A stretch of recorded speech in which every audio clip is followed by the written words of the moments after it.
iglesia se transforma en el invento más poderoso y más saludable que Dios haya puesto aquí en el universo.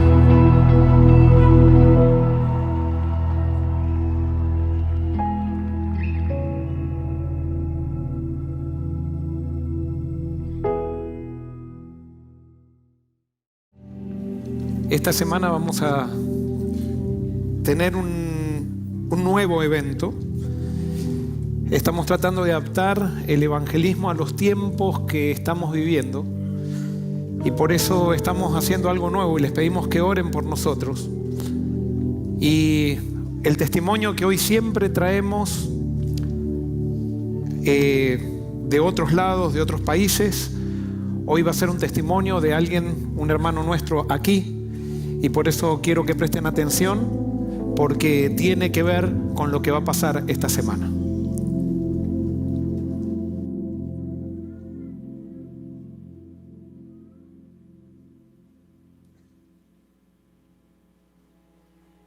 En medio de la oscuridad que envuelve nuestras vidas, nos encontramos perdidos buscando desesperadamente una salida, una luz que nos guíe hacia la esperanza. En este laberinto de sombras nos aferramos a las cadenas del pasado, incapaces de liberarnos por nosotros mismos, sujetos a nuestros propios miedos y limitaciones. Pero en medio de esta densa negrura hay una luz que brilla con fuerza, una luz que rompe las tinieblas, nos llama a salir de la oscuridad. Esa luz es Cristo. La única salida de este laberinto, la única esperanza que puede liberarnos de nuestras cadenas y llevarnos hacia la plenitud de la vida. Él nos invita a dejar atrás nuestras cargas, nuestras preocupaciones, nuestras luchas y a confiar en su amor incondicional para transformar nuestras vidas. En Cristo encontramos perdón, sanidad, redención.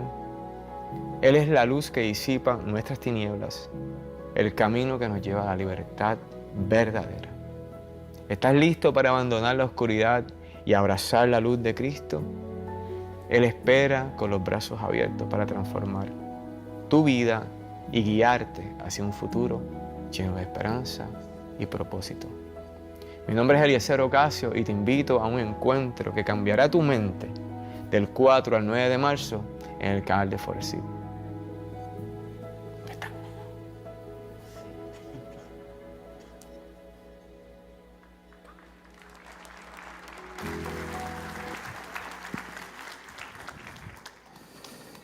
Esta semana vamos a estar todos los días, 4 horas a 5 horas online, pero si alguien quiere acompañarnos presencialmente, en el primer edificio vamos a abrir las puertas a las 7 de la noche. Gracias. A las 7 de la noche vamos a abrir las puertas para que el que quiera venir, quiera tomarse un tiempo, pero si no, desde su casa. Pero vamos a estar aquí. Realmente están pasando cosas hermosas en la iglesia. Este miércoles pasado también un grupo muy grande que se acercó para Cielo en la Tierra y oramos, adoramos, clamamos y realmente experimentamos la presencia de Dios el miércoles. Ayer los jóvenes se reunieron por primera vez Spot. No pude yo estar, pero vi un videíto y realmente felicísimos de que algo está comenzando. Y especialmente hay jóvenes que están tomando el liderazgo para pedirle a Dios que se manifieste en sus vidas y descubrir la misión que tiene para ellos en este momento, en este lugar y en esta época. Y por eso sigamos orando, sigamos unidos, sigamos apoyando, sigamos poniendo desde el lugar que Dios nos ha asignado nuestro granito de arena, y Dios nos dará el privilegio de ser parte de ese movimiento que Él está formando en todos lados, no solamente aquí, de aquellas personas que aman a Cristo y que quieren verlo pronto volver. Vamos a orar.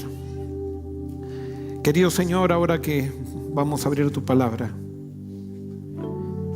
que vamos a hablar sobre ti, te quiero pedir de manera especial que me unjas con tu Santo Espíritu. Reconozco mis limitaciones. Reconozco que te necesito. Y te pido que en mis imperfecciones pueda decir lo que tú quieres que diga. Y te quiero pedir que las personas que están presentes y conectadas por el internet puedan escuchar aquello que tu Santo Espíritu les diga. Que tu nombre sea exaltado. En el nombre de Jesús. Amén.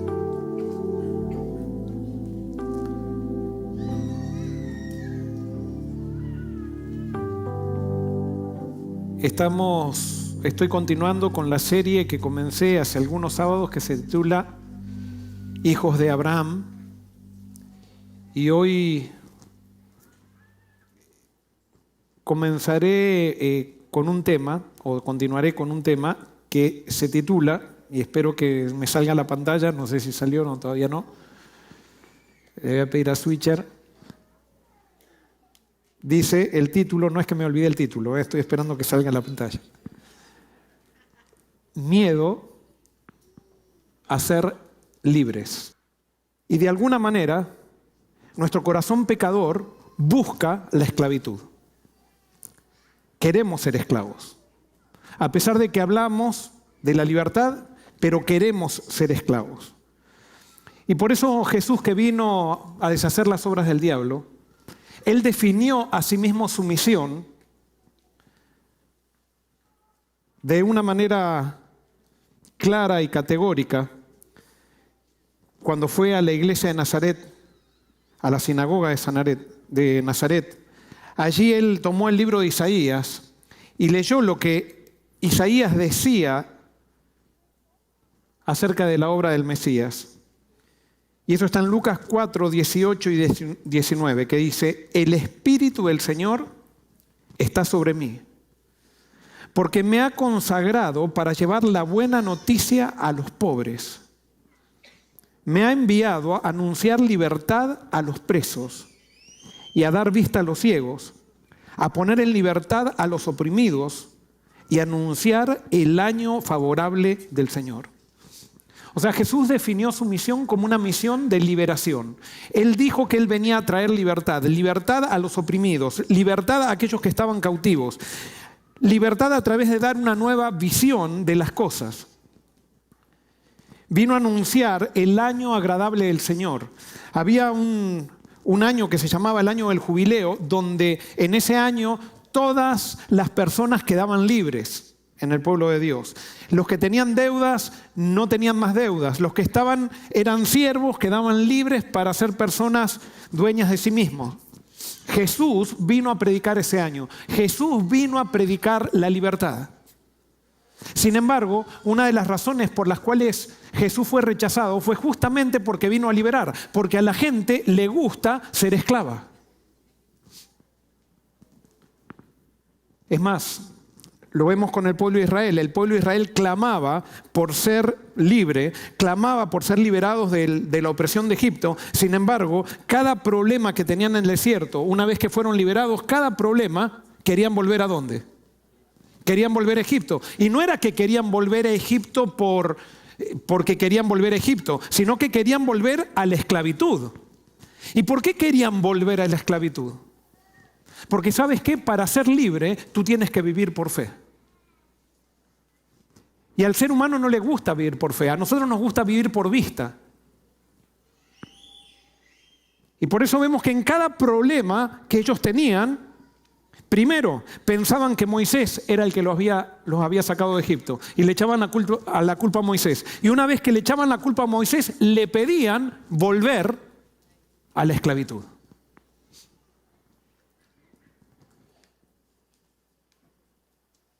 Gálatas 5:1, Pablo dice: Cristo nos libertó para que vivamos en libertad. Por lo tanto, manteneos firmes y no os sometáis nuevamente al yugo de esclavitud. Esto es una amonestación del más grande apóstol que dice a los cristianos que Cristo nos liberó para que seamos libres, no nos liberó para que seamos esclavos. Y por lo tanto, dice: permanezcan firmes en la libertad que se les concedió en Jesús. Y Y Pablo le estaba llamando o le estaba amonestando a un grupo de cristianos que habían sido liberados pero que querían volver a la esclavitud.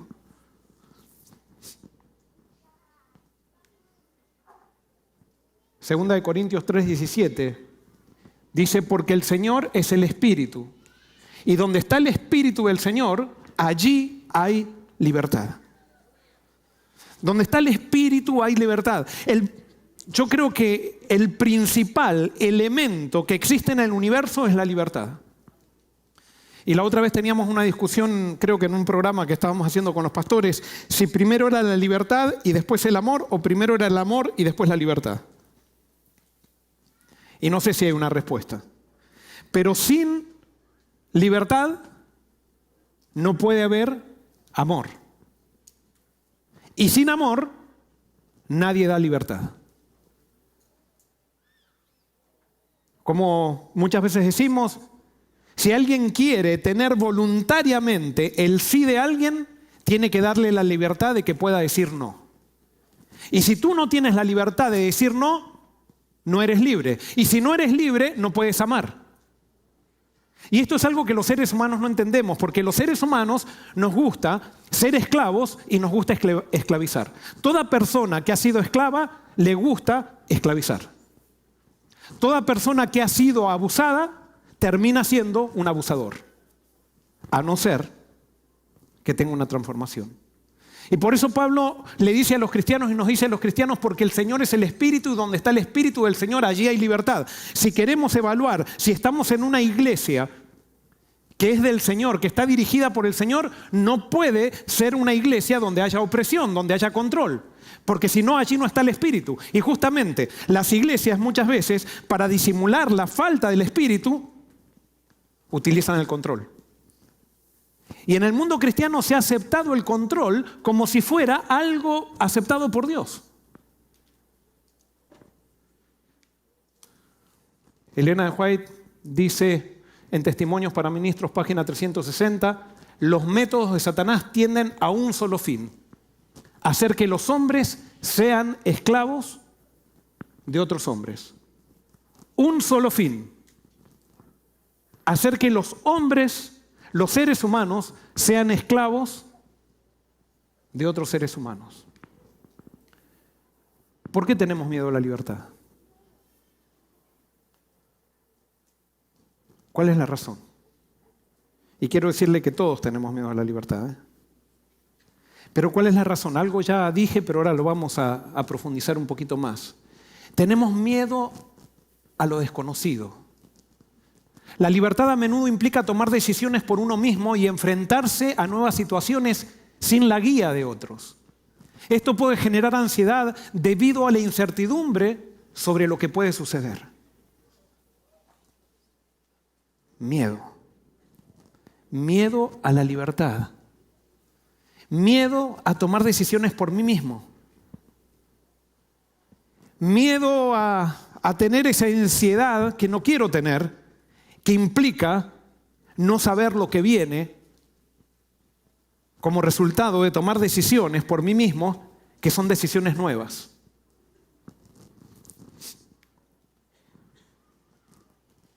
Otra de las razones que tenemos miedo a la libertad es porque tenemos miedo a la responsabilidad. La libertad siempre exige responsabilidad. Ser libre implica asumir la responsabilidad de nuestras propias acciones y decisiones.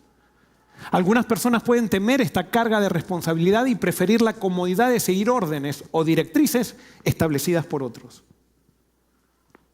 Es mucho más cómodo que me digan qué es lo que tengo que creer, qué es lo que tengo que hacer, cómo me tengo que comportar, que pensar por mí mismo y asumir responsabilidad de mi propia vida. Es mucho más fácil ser pasajero de un tren que ser el maquinista. Pero ¿sabes qué? Dios te llamó para ser maquinista, nunca te llamó para ser un pasajero.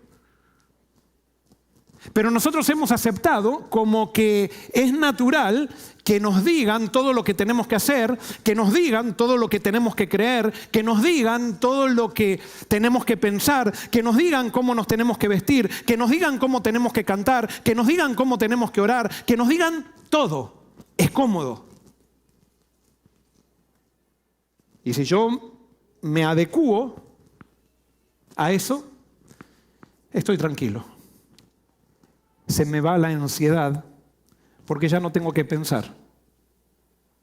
Simplemente sigo la inercia. Otra de las razones por qué tenemos miedo a la libertad es porque tenemos miedo al fracaso o tenemos miedo a cometer errores. Ser libre implica asumir la responsabilidad de nuestras propias acciones y decisiones. Algunas personas pueden temer esta carga de responsabilidad y preferir la comodidad de seguir órdenes. Esto es lo que dije recién, ¿verdad? Lo copié mal, parece. Seguir órdenes o directrices establecidas por otros para no contrariar a nadie. Pero hablando de esto de miedo al fracaso y miedo a cometer errores, donde se dan órdenes, no se toleran los errores. Y especialmente en los ambientes donde se exige, hay muchas expectativas y se espera perfeccionismo. Lastimosamente, las iglesias estamos muy contaminadas por el perfeccionismo. Sí, y alguien dice, no, pero Dios dice, sed vosotros perfectos como vuestro Padre que está en los cielos es perfecto. Entonces Dios quiere que seamos perfectos. Sí, Dios quiere que seamos perfectos. Es más, todos los que están en Cristo hoy somos perfectos. Pero ¿se acuerdan que les dije, y estudiamos hace unos sábados atrás, que en la Biblia nosotros tenemos que, las palabras de la Biblia, tenemos que leerlas con el diccionario de Cristo? Y cuando nosotros leemos perfección en el diccionario de Cristo, nos damos cuenta que perfección no es ausencia de errores, perfección no es vivir impecablemente, sino que perfección es estar creciendo continuamente. Y mientras crezco puedo tener errores, mientras crezco me puedo equivocar, pero soy perfecto en Cristo. ¿Por qué soy perfecto en Cristo? Porque acepté lo que Él hizo por mí. Él me llena de su Santo Espíritu, y cuando Él me llena de su Santo Espíritu no me hace infalible. Simplemente me hace un ser que aprende a vivir para los otros y que ama. Y por eso Lucas, a pesar de que Mateo dice, sed vosotros perfectos como vuestro Padre que está en los cielos es perfecto, Lucas, cuando registra las mismas palabras de Jesús, en vez de usar la palabra perfectos, dice, sed vosotros misericordiosos, como vuestro Padre que está en los cielos es misericordioso. Si a ti te duele el dolor que está pasando tu prójimo, entonces eres perfecto. Si tú tienes la capacidad de ponerte en los zapatos de alguien cuando está sufriendo, entonces eres perfecto.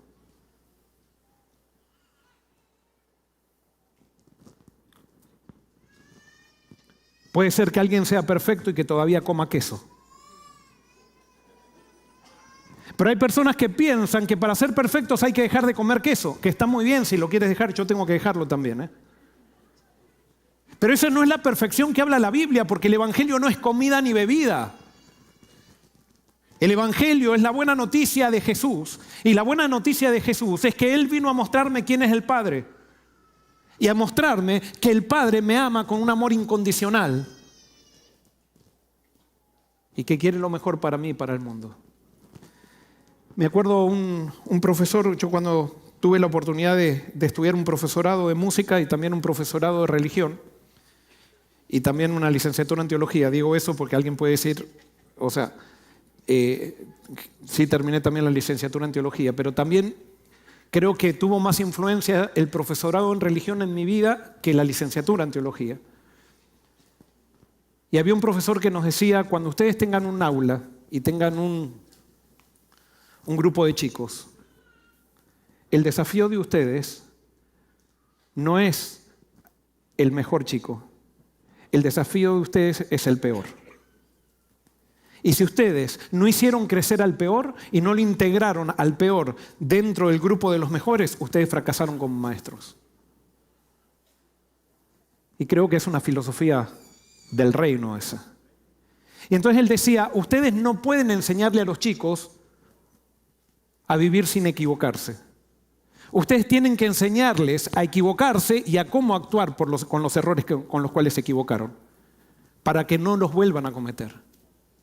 Pero no es crear un ambiente de exigencia para que nadie se equivoque, sino que es al contrario, es dar la libertad de la equivocación para que la persona que se equivoca pueda aprender de su error. Eso era lo que hizo Jesús con sus discípulos. Y claro, después de 3 años de Jesús caminar con sus discípulos, alguien podría decir que Jesús fracasó.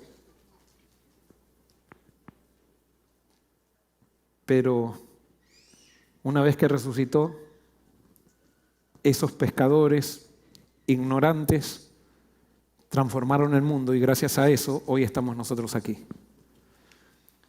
¿Por qué tenemos miedo a la libertad? Tenemos miedo a desafiar la presión social y las expectativas. En algunos contextos sociales hay presión para conformarse a normas preestablecidas o seguir tradiciones. La libertad puede percibirse como una desviación de estas normas sociales aceptadas, lo que puede generar miedo al rechazo, a la crítica o a la crítica de los demás. Queremos ser parte. Esta sociedad no nos enseña a ser diferentes, a ser respetados en nuestra originalidad, en nuestra, no me sale la palabra, en nuestra, ¿cómo? Sí, en nuestra particularidad, en lo único que somos. No, esta sociedad quiere que todos seamos iguales. Es más, muchas veces en las iglesias, cuando entra alguien, pretendemos que esa persona sea como aquellos que estamos hace 40 años en la iglesia o que tenemos una tradición en la iglesia y los empezamos a juzgar como inmaduros cuando todavía no se adaptaron a las mismas costumbres que nosotros tenemos, sin darnos cuenta que esa persona lo que hace puede ser que esté más llena del Espíritu Santo que yo, nada más que el Espíritu Santo está trabajando con esa persona para llevarla a parecerse a Cristo, no a seguir costumbres preestablecidas que nosotros determinamos o hemos enseñado como que son la señal de un verdadero cristiano, costumbres externas. La Biblia es bien clara y eso no nos vamos a cansar de decir que hay una sola señal que es muy exigente. Es mucho más fácil cambiar de vestimenta que cambiar el corazón. Pero hay una sola señal de un verdadero cristiano, es estar lleno del Espíritu Santo. Y cuando estoy lleno del Espíritu Santo, en mi vida se manifiesta amor, gozo, paz, paciencia, benignidad, bondad, fe, mansedumbre, templanza. Pero no necesito estar viendo cómo desarrollo la mansedumbre, porque todo eso, todo ese fruto está en la vida de Cristo. Y si el centro de mi vida es Cristo, si yo en vez de estudiar lo que habla el santuario, si la cortina era de color rojo, de color azul, empiezo a estudiar la vida de Cristo, si yo en vez de estar estudiando la profecía de los 2300 días, que están muy bien, pero estudio la vida de Cristo, eso va a tener un impacto transformador en mi vida. Pero a veces estudiamos la doctrina de la Biblia para poder convencer a otro de que está equivocado, con tal de poder tener un prosélito más en la iglesia o tener un prosélito más para mi causa. Eso no es evangelio, eso es proselitismo. ¿Por qué tenemos miedo a la libertad? Porque tenemos miedo a perder la comodidad. La libertad es incómoda. La libertad puede requerir salir de la zona de confort y enfrentarse a desafíos o cambios. Algunas personas pueden preferir quedarse en situaciones conocidas, incluso si no son completamente satisfactorias, en lugar de arriesgarse a explorar nuevas posibilidades. Eso es lo que hace el dogma. El dogma lo que hace es poner miedo en estudiar la Biblia. Porque tenemos miedo, de, si estudiamos la Biblia, a llegar a una conclusión nueva a la cual no concuerdan quizás muchas personas, y como en el mundo cristiano, que está basado en doctrinas, tú puedes odiar, pero si tienes la doctrina incorrecta, eres un hereje. La Biblia dice que es hereje aquel que no puede amar. Y no importa lo que creas. Perdón, porque ahora van a salir quizás muchos detractores decir, el pastor Barrios dijo no importa lo que creas. No, sí importa lo que crees. Pero más importante de lo que crees es ver en quién crees y dónde pones tu vista, de quién aprendes.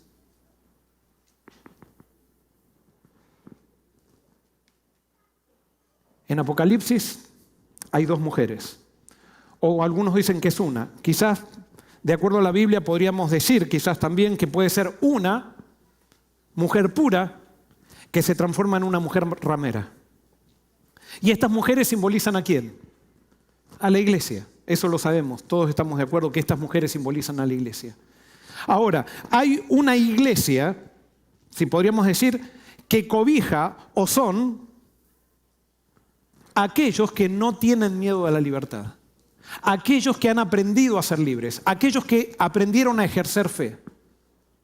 Y después hay una iglesia que también dice servir a Dios, que es comparada con una ramera, una iglesia infiel, que cobija a aquellos que tienen miedo a ser libres, que cobija a aquellos que quieren que otros piensen por ellos, que cobija a aquellos que quieren estar en la comodidad, que cobija a aquellos que no quieren pensar por sí mismos,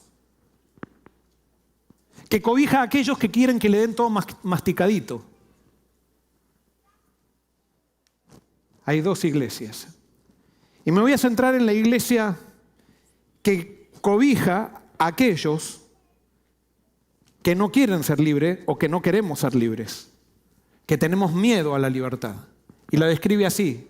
Apocalipsis 17, 1 al 5, dice: uno de los 7 ángeles que derramaron las 7 copas se acercó y me dijo: ven conmigo y te mostraré la sentencia que recibirá la gran prostituta, que gobierna sobre muchas aguas. Los reyes del mundo cometieron adulterio con ella, y los que pertenecen a este mundo se emborracharon con el vino de su inmoralidad. Entonces el ángel me llevó en el espíritu al desierto, y allí vi una mujer sentada sobre una bestia de color escarlata, que tenía 7 cabezas y 10 cuernos, y estaba llena de blasfemias escritas contra Dios. La mujer estaba vestida de púrpura y escarlata, y llevaba puestas hermosas joyas de oro, piedras preciosas y perlas. En la mano tenía una copa de oro llena de obscenidades y de las inmundicias de su inmoralidad. Tenía escrito en la frente un nombre misterioso: Babilonia la Grande, madre de todas las prostitutas y obscenidades del mundo. Generalmente en el mundo cristiano se ha identificado esta ramera como una mujer que enseña doctrinas equivocadas, como una iglesia que tiene doctrinas equivocadas. ¿Y saben qué? Eso es muchas veces lo que nosotros queremos. Muchas veces esa manera de interpretar la Biblia es simplemente para ganar prosélitos. No, acá nos da la clave. ¿Qué significa? ¿Cuáles son las características? A veces nosotros usamos esta mujer, sabemos que la iglesia falsa es una ramera, entonces nosotros decimos que la iglesia que está enfrente de mi iglesia es la ramera. Y entonces si ustedes van a la iglesia de enfrente de mi iglesia, van a escuchar que los de la iglesia de enfrente dicen: no, la iglesia que está enfrente es la ramera. Y todos nos insultamos con esto para mostrar: yo no soy la ramera, eres tú. Y somos todos cristianos. Ahora, cuando el Nuevo Testamento dice que esta iglesia se llama Babilonia la Grande, cuando aparecen estos términos, y especialmente en el Apocalipsis, nosotros tenemos que ir a ver dónde aparece Babilonia en el Apocalipsis. Porque entonces nos va a mostrar qué significa, por qué la llamaron a esta iglesia Babilonia. Nosotros tenemos que descubrir cuál es el espíritu de Babilonia para ver entonces que vamos a darnos cuenta, donde el espíritu de Babilonia se ve, allí está Babilonia. Y para eso vamos a ir al comienzo de Babilonia. Esto yo ya lo he predicado 2 veces, hoy voy a hacer énfasis en otras cosas. Pero vamos a Génesis, capítulo 18, versículos 8 al 10. Y aquí encontramos el origen mismo de Babilonia. Dice: y Cus engendró a Nimrod, quien llegó a ser el primer poderoso en la tierra. Este fue vigoroso cazador delante de Jehová, por lo cual se dice: así como Nimrod, vigoroso cazador delante de Jehová, y fue el comienzo de su reino Babel, Erec, Accad y Calne en la tierra de Sinar. Aquí me está diciendo quién es el fundador de Babilonia. Y generalmente las ciudades tienen el espíritu de sus fundadores. Y entonces aquí tenemos, aunque son pocos los versículos, tenemos cosas muy interesantes. Primero, Nimrod dice que fue el primer poderoso en la tierra. La palabra poderoso significa tirano. En otras palabras, Nimrod fue el primer rey en la tierra. Y quiero decirles algo que ya lo dije en otros sermones. ¿Cuál es el mejor sistema de gobierno? Muy bien, gracias. El mejor sistema de gobierno es la monarquía. Pero yo le llamo la monarquía benévola. O sea, cuando el mundo fue creado en una monarquía. Pero el soberano era un soberano benévolo. Pero cuando el pecado entró, la monarquía se transformó en una maldición. Es más, Dios es el soberano, pero como el ser humano pecador quiere ocupar el lugar de Dios, desde que el ser humano pecó, lo que trata de ser es un monarca. Es tomar el lugar de Dios. Y Nimrod fue el primero que estableció un reino.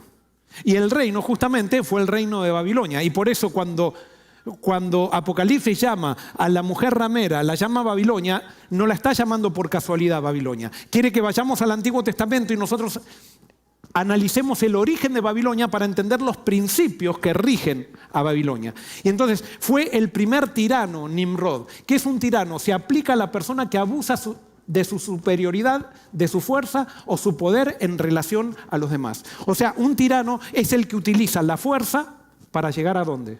A los objetivos. ¿Y se acuerdan que nosotros hemos estudiado en otros sermones atrás que Dios nunca utiliza la fuerza física para llegar a sus objetivos? ¿Qué fuerza es la que utiliza Dios? La fuerza del amor. Y alguien puede decir, pero en la Biblia que no vamos a hacer este estudio ahora. Y quiero también aclarar que por un sermón, yo sé que hay personas que por ahí me escuchan una vez y entonces hacen un escándalo por lo que escuchan, y quiero decirles que en un sermón no puedo agotar todo un tema, como ustedes tampoco, ni nadie, ningún pastor. Pero Dios no utiliza la fuerza. ¿Cómo sabemos que Dios no utiliza la fuerza? Porque Jesús no utiliza la fuerza, no utilizó la fuerza. Y si Jesús vino a mostrar quién es Dios, nosotros vemos que Jesús, la única fuerza que utilizó fue la fuerza ¿de qué? Del amor, que es la fuerza más grande que existe. El gran problema es que como nosotros no tenemos amor, no creemos en esa fuerza. Entonces queremos usar fuerza compulsiva, fuerza material para poder lograr los objetivos que nos proponemos. Entonces, Nimrod fue el primer tirano, el primer rey. Él fue el primero en declararle la guerra a sus vecinos y conquistó a todas las naciones desde Asiria hasta Libia, ya que ellos no estaban familiarizados con el arte de la guerra. Esto lo dijo Troilus Pompeius, que era un historiador romano. O sea, ya en Roma, en el siglo 100 a.C., ya Nimrod, todavía era famoso Nimrod. Y se le atribuía la creación del reino de Babel. Nimrod dice que fue un vigoroso cazador delante de Jehová. Y esto es muy importante, la palabra delante, ¿qué quiere decir? ¿Se acuerdan dónde hay esa palabra también?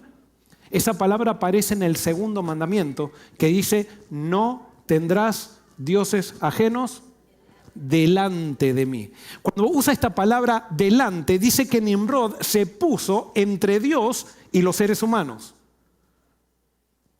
Nimrod fue el primer anticristo. Él tomó un papel que no le pertenecía al ser humano y se puso como el intermediario entre Dios y los hombres. Y por eso quiere decir delante, no quiere decir que estaba en la presencia, sino que se opuso a Dios. ¿Qué hizo Nimrod para poder tener este lugar? Nimrod, aprovechando el miedo de la gente a las fieras, dio protección en las ciudades a cambio de sumisión, asegurando seguridad y comodidad. Sienta las bases de un sistema totalitario y controlador. El que no se unía al sistema era declarado enemigo y atacado. En otras palabras, Nimrod era poderoso, pero él entonces daba los favores de la protección a los que estaban alrededor de él. Y todos los que estaban alrededor de él tenían privilegios, pero aquel que desafiaba al sistema era conquistado o destruido.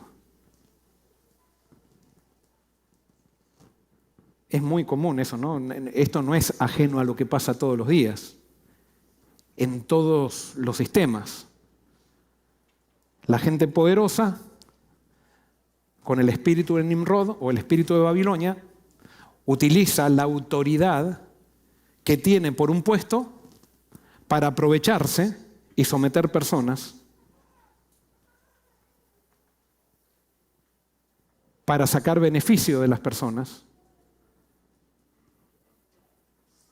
y para dar favores. No son con todos malos estas personas. No, con los que están cerca de ellos son muy buenos, pero los mantienen por el miedo, por los incentivos que le dan y porque si yo me aparto, me destruye. Es el principio de Satanás, que lastimosamente es muy natural para este mundo y por eso este mundo está como está. Flavio Josefo, un historiador judío, también le atribuye a Nimrod la construcción de la Torre de Babel, y que dice Génesis 1:4, después dijeron, vengan, vamos a construir una ciudad y una torre que llegue hasta el cielo. De este modo nos haremos famosos y no tendremos que dispersarnos por toda la tierra. Si Nimrod, como Flavio Josefo dijo que construyó esta torre, acá están los motivos por los cuales se construyó la torre, y entonces uno de los motivos era ser el centro, ser famosos, y no tendremos que dispersarnos por toda la tierra. En otras palabras, era centralizar todo el poder en un lugar. El espíritu de Babilonia es usar la fuerza para llegar a los objetivos y tiene que ver con centralizar el poder. Fíjense, Dios le había dicho a Noé cuando bajó del arca, Dios bendijo a Noé y a sus hijas con estas palabras: sean fructíferos y multiplíquense y llenen la tierra. En el original da a entender también como que dice espárzanse sobre la tierra. O sea, Dios lo que quería era distribuir el poder, no centralizar el poder. Pero el espíritu de Babilonia centraliza el poder. Y cuando se centraliza el poder en los seres humanos que somos pecadores, siempre eso genera corrupción. Siempre en la centralización del poder hay abuso. Y por eso Babilonia significa centralizar el poder. Nimrod, el cazador, buscó construir un sistema centralizado basado en el orgullo, el control y la fuerza. Todos estos elementos nos dan a entender que Babilonia es esto. Donde yo vea un sistema centralizado o un esfuerzo por centralizar el poder basado en el orgullo, el control y la fuerza, allí está Babilonia. No importa cómo se llame ese sistema. No importa si ese sistema se llama Hospital San José, no importa si es la fábrica de galletitas Kroger, no sé si hay unas galletitas Kroger. Donde se centraliza el poder, allí está el espíritu de Babilonia. Donde hay orgullo, donde se quiere ser el centro, donde hay control y fuerza, allí está el espíritu de Babilonia. Nimrod estableció los principios sobre los cuales se basarían todos los reinos y sistemas en este mundo que no se basan en los principios de Dios. Y por eso todos los sistemas del mundo generalmente tratan de crecer rápido y hacer cosas grandes para ser el centro, para ocupar de alguna manera el lugar de Dios. La tradición o la leyenda, no sé, dice que Semiramis era la esposa de Nimrod, y Nimrod muere, como Jesús dijo, el que a espada mata, a espada muere. Y murió de una manera muy trágica,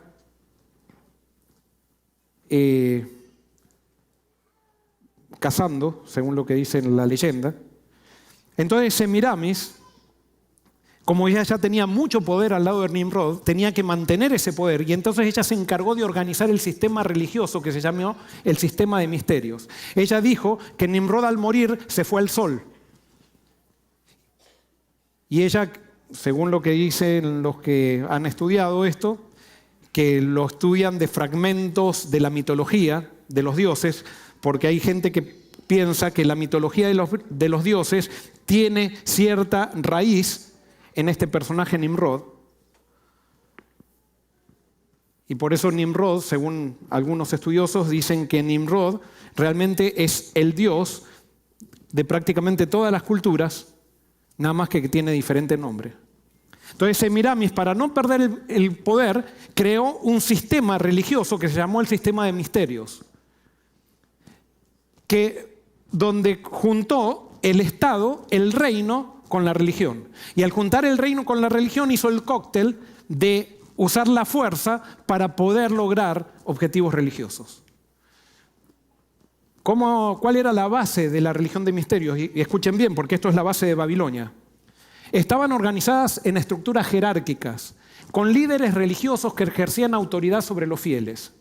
Estos dirigentes religiosos aprovechaban el miedo a la libertad de las personas al presentarse como intermediarios entre los individuos y lo divino, promoviendo la obediencia a rituales sacramentales como una forma de ganar favor divino o salvación y como demostración de la lealtad al sistema. Como era gente gobernada por el miedo, tenían que presentar también un Dios que diera miedo, un Dios que premiara. Si la gente hacía las cosas bien, que premiara con bendiciones, y si la gente hacía las cosas mal, entonces no premiaba, sino que se manifestaba castigando. Y mientras la gente tuviera miedo de Dios, estaba asegurada la religión, el éxito de esa religión. Y por supuesto, no era muy difícil crear un Dios así porque ese Dios estaba en la mente de la gente. Ese es el Dios natural con el cual todos nacemos en la mente. Fue el Dios que se generó en la mente de Adán y Eva cuando ellos pecaron, pensando de que Dios había cambiado con el pecado, cuando ellos eran los que habían cambiado. Cuando Dios los salió a buscar para darles la salvación, ellos pensaban que venía a destruirlo. Lastimosamente, muchos cristianos de hoy en día, de los cuales yo he sido uno hasta no hace mucho tiempo, pensaba también que Dios nos castigaba por las cosas malas que hacíamos. ¿Y saben por qué pensaba así? Porque toda persona que es legalista, y yo fui legalista por muchos años, porque el legalista ora de la siguiente manera: Señor, estoy en un problema y como yo te he sido fiel, yo sé que me vas a contestar. Como yo he hecho esto, yo sé que me vas a contestar. Entonces el legalista trata continuamente de estar ganando los favores de Dios,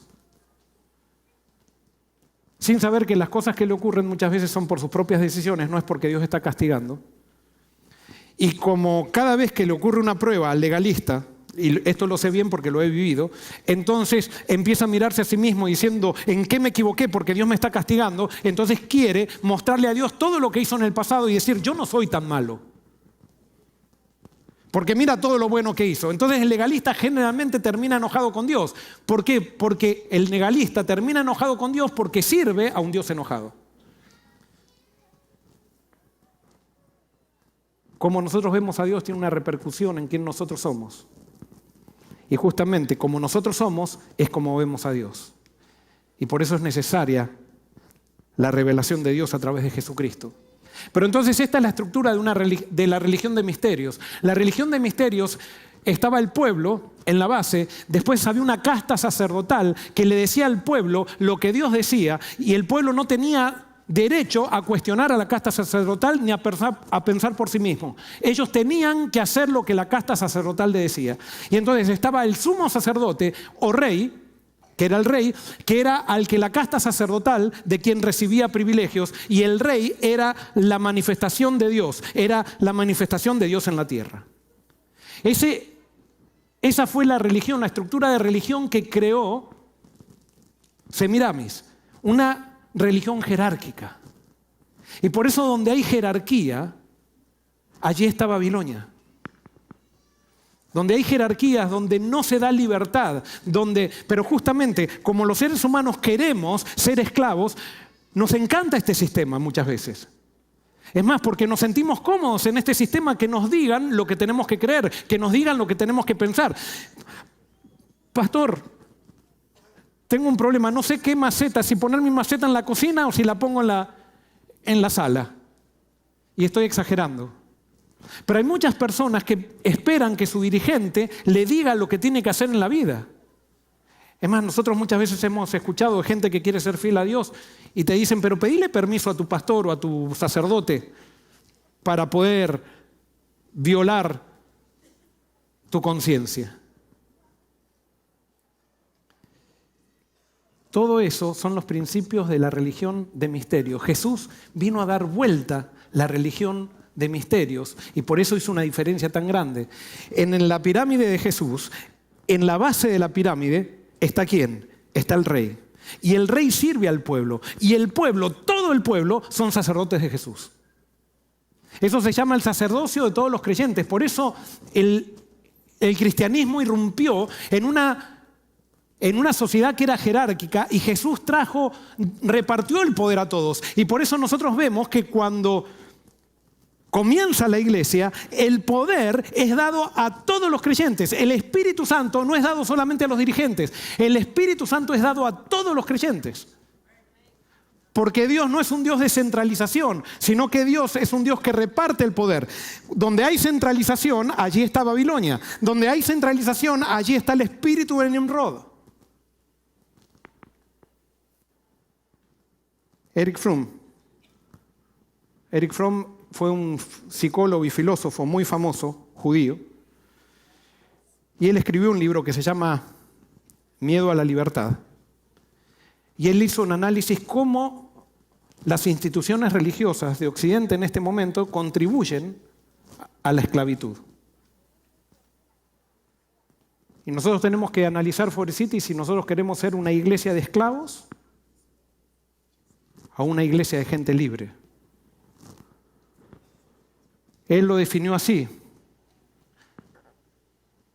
Uno de los principios que generan las iglesias al estilo babilónico, bueno, lo digo yo eso, al estilo babilónico, es promoción del conformismo. Las instituciones religiosas a menudo promueven normas estrictas de conducta y creencias, lo que puede llevar a la conformidad y la sumisión entre los fieles. Este conformismo reduce la ansiedad individual al proporcionar reglas claras y estructura, pero también limita la libertad de pensamiento y acción. O sea, hay mucha gente que se siente cómoda en esto, porque no hay ansiedad, porque cuando vives por fe no sabes lo que pasa. Cuando estás estudiando la Biblia sin tener un credo, puedes llegar a una conclusión que quizás te sorprenda.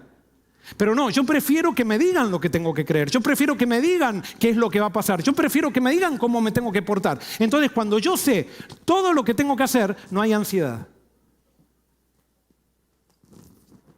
Y entonces por eso la gente se aferra a las instituciones religiosas. Otra de las cosas que dijo Erich Fromm es que las instituciones religiosas a menudo establecen jerarquías donde una élite o una casta dirigencial adquiere cada vez más poder en detrimento del poder individual de aquellos que pertenecen al sistema. O sea, las instituciones religiosas, los que están arriba de la jerarquía, no viven los mismos problemas de los que están en la trinchera. Es mucho más fácil la vida del que está en la jerarquía del que está en la trinchera. ¿Por qué? Porque se empieza a poner a Dios, al ser humano en el centro. Promoción del sentimiento de culpabilidad. Fromm dice, las instituciones religiosas a menudo enfatizan la idea del pecado y la necesidad de redención, lo que puede generar sentimientos de culpa y ansiedad en los fieles. Este miedo a ser castigado por los pecados puede llevar a las personas a buscar refugio en la autoridad religiosa y a renunciar a su propia autonomía y responsabilidad moral. La salvación por las obras, hermanos, para generar culpa, poner la salvación en el futuro, es el mejor negocio para las instituciones religiosas. Decir que no estás seguro de tu salvación y entonces tienes que hacer algo para poder lograr las bendiciones de Dios y poder salvarte. Porque eso genera culpa, genera miedo. Y una persona que está manejada por el miedo es una persona manejable. Fromm dice, control del acceso a la verdad y la salvación. Hablando de las instituciones religiosas, dice, al presentarse como guardianes de la verdad y los medios de salvación, las instituciones religiosas pueden ejercer un control sobre la vida espiritual de los individuos.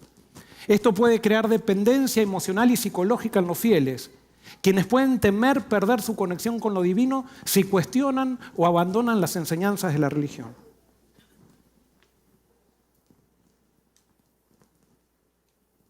¿Qué hace que una persona esté tan dispuesta a transformarse en un esclavo de un sistema religioso? Es el miedo. Y ustedes van a ver que en la Biblia Dios siempre dice, no temas. Es más, dice, el justo por la fe vivirá, porque lo que mata el miedo es la fe. Pero las personas esclavas no quieren vivir por fe, quieren vivir por vista, y por eso se sienten cómodas en estos sistemas. Y es por eso que no es que se están viniendo abajo estos sistemas, no, porque vivimos en un mundo de esclavos. Dios levanta a Abraham en este contexto de Nimrod, porque lo levanta con el propósito de hacer un sistema basado en los principios del reino. Un sistema no basado en el hombre, sino basado en el amor de Dios. Un sistema que no es babilónico, y por eso cuando Abraham está viviendo en Babilonia, está viviendo en Ur de los Caldeos, está viviendo en la región, está viviendo en el reino de Nimrod. Pero Dios le dice a Abraham, yo te he elegido para crear un nuevo gobierno, un nuevo reino, el reino que se perdió. Pero para que tú realmente, si es que tú quieres ser parte de este reino, tienes que salir de Babilonia. Si queremos ser parte del reino de Dios, es necesario que salgamos de Babilonia. Pero si yo no estoy en Babilonia, si Babilonia es la iglesia del frente. Qué engaño tan grande. Babilonia está en nuestro corazón. Babilonia es el pecado. Y donde se viven los principios del pecado, no importa que sea en el paraíso, allí está Babilonia. Abraham tenía que preparar el camino para el nuevo rey que iba a venir para servir. Y este reino no hacía las cosas rápido. 2000 años. Desde que fue anunciado a Abraham y llamado a Abraham, tardaron 2000 años para que Jesús venga. El Apocalipsis termina diciendo que al final a esta mujer se la llamaba primero en el Apocalipsis una bestia. ¿Y qué es esta bestia? Esta bestia es la iglesia falsa, es la iglesia que tiene los principios de Babilonia, como nos recién vimos. Es la iglesia, las instituciones religiosas que se manejan con los criterios de Babilonia. Y entonces fíjense lo que pasa con el mundo. ¿Por qué? Porque este mundo quiere ser esclavo. Este mundo habla de libertad, pero es como que piden a gritos la esclavitud. ¿Y qué hace este mundo? La adoraron a la bestia todos los que pertenecen a este mundo, aquellos cuyos nombres no estaban escritos en el libro de la vida que pertenece al Cordero, que fue sacrificado antes de la creación del mundo. Esta bestia es el sistema religioso que usa la fuerza y la obligación para llegar a los objetivos. Es el sistema religioso, o son los sistemas religiosos, donde se manifiestan el espíritu de Nimrod. Y dice que la adoraron a esta bestia. Y esto es interesante. Este es el mayor engaño que existe en el mundo cristiano. Una vez que se logra que un grupo de gente idolatre un sistema, sus dirigentes podrán amenazar y perseguir a aquellos que se mantienen libres en Jesús, acusándolos de que están en contra de Dios, con tal de no perder el control que tienen sobre la gente. Si una institución religiosa llegue a lograr que nosotros adoremos a la institución religiosa, eso es el ticket que le damos a la institución religiosa para que los dirigentes hagan lo que se les antoje. Y si alguna vez los confrontas, te dicen, estás en contra de Dios. Estás en contra de la iglesia. Eso es el espíritu de Babilonia. Babilonia es poner a un sistema religioso por sobre Dios. ¿Qué es el espíritu de Abraham? Es dejar que Dios prepare camino para que nazca Cristo en la iglesia y Él sea el único soberano. No intermediarios. De paso, las instituciones religiosas no son la iglesia. Las instituciones religiosas son los medios que creó la iglesia para ser más eficientes en la misión. Pero cuando las instituciones religiosas se transforman en un fin en sí mismas, entonces adquirieron el espíritu de Nimrod. ¿Qué es Babilonia? Babilonia es un espíritu, es una manera de hacer las cosas, es la centralización del poder, es poner al hombre y al ser humano delante de Dios, es querer controlar, es no dar libertad, es pensar que la libertad es mala en sí misma, cuando es el principio, uno de los principios más soberanos del reino de Dios. Ahora la pregunta es, ¿son todos los sistemas malos? No. Los sistemas son neutros. Y es más, Dios trabaja a través de sistemas. Y ahí el sistema más importante que creó Dios, ¿cómo se llama el sistema más importante que creó Dios? Se llama familia. Y eso lo creó Dios. Pero fíjense que cuando Dios crea el sistema de la familia, les dice encarecidamente a los padres que ellos han sido puestos para enseñarles a sus hijos a ser libres. Y ellos van a ser una guía, pero el objetivo de la educación es libertad, y por eso el hombre dejará a su padre y a su madre para unirse a su mujer, porque el objetivo de los sistemas de Dios es siempre libertad. Nunca los objetivos de Dios llevan a la esclavitud, nunca los sistemas de Dios llevan a la esclavitud. Y por eso hay una sola iglesia, y esa iglesia es la iglesia que da libertad. Y alguien puede decir, ¿y por qué, Joel, sos adventista? ¿Sabes por qué soy adventista? Porque si ustedes estudian, otro día lo vamos a hacer, vamos a estudiar quizás historia, pero los principios en que nació este movimiento fueron principios de libertad, y hoy soy más adventista que nunca. Pero ahora hablo a Forest City, ¿qué vamos a hacer nosotros?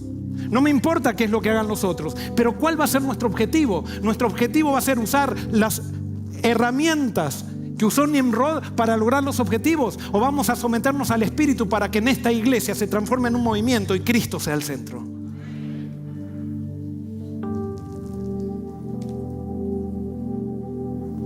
Elena de White dice, los métodos de Satanás tienden a un solo fin: hacer que los hombres sean esclavos de otros hombres. Tú y yo no hemos sido llamados a ser esclavos. Hemos sido llamados a ser libres en Cristo. Pero hay una frase que es muy de moda, que cuando se ve los problemas que tiene la iglesia, hablando ahora de nuestra iglesia, supónganse, alguien dice, bueno, pero vos cuando vas a la iglesia tenés que fijarte en Cristo. No. Y entonces sacan una cita que dice, aunque la iglesia es débil, es el objeto del cuidado de Dios y del amor de Dios. Ahí no dice esa cita no dice, aunque la iglesia es corrupta, Dios sigue cuidándola. No, dice débil, no corrupta. Corrupción es cuando yo quiero quitar a Cristo y pongo al ser humano en el centro. Cuando utilizo el control, hay corrupción. Cuando quiero quitar la libertad a la gente, allí hay corrupción. Y Dios no puede estar en la esclavitud. Yo quiero decirle algo, Forest City. La gente tiene el derecho de esperar que aquí todos reflejemos a Cristo. No es que si viene y ve que nosotros estamos robando, estamos adulterando, estamos haciendo un montón de cosas malas, bueno, mira a Cristo. No, la iglesia está para mostrar a Cristo. No está para otra cosa. En esas frasecitas quizás nos refugiamos en nuestros pecados para seguir haciendo lo que siempre quisimos hacer, con un manto de santidad, corrompiendo el movimiento que Dios quiere tener limpio. ¿Nos equivocamos? Sí, nos equivocamos. Y si nos equivocamos y lo confesamos, habrá perdón total en Jesús. Perdón total en Jesús. No somos perfectos, pero no vamos a esconder pecado. Vivimos para Él. Vivimos porque Él vive en nosotros, si es que vive en nosotros.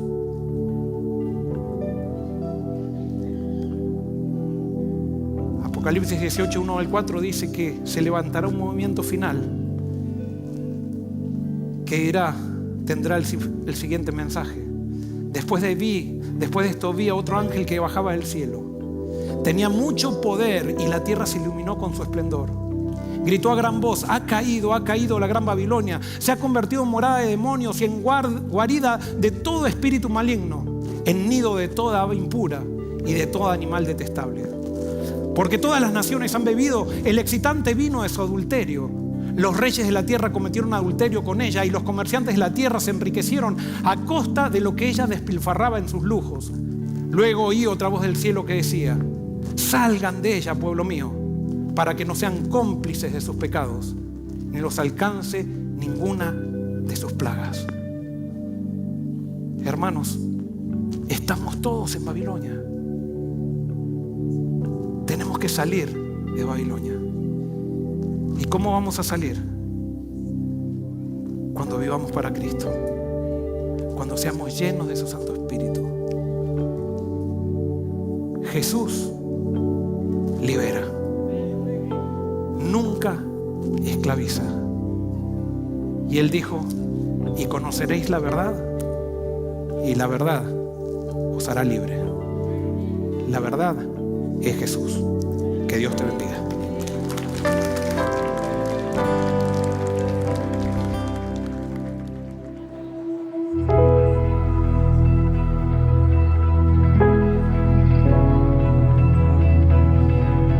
Cuando Cristo es el centro de la iglesia, se transforma en el invento más poderoso y más saludable que Dios haya puesto aquí en el universo.